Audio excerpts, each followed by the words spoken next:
Kag sa numero 1 sa mga balita, subong nga adlaw.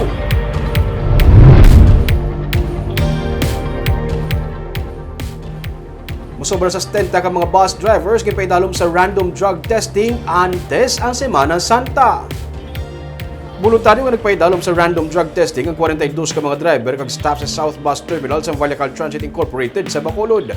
Kabahin ini sa Oplan Harabas, Sampidea, upod sa PNP, LTO, HPG, PCG kag LTFRB, upod man sa tagdumalahan sa bus company para sa pagpasiguro nga maging safe ang pagbiyahe sa mga pasahero sa Semana Santa.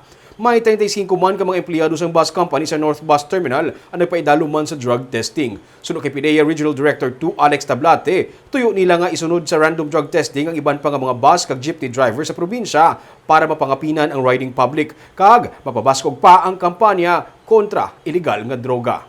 Ang main purpose po natin dito, kung sino tong mga mag-positive, ito yung i-handle po natin ng proper na for example, kung kailangan natin i-rehab or ano.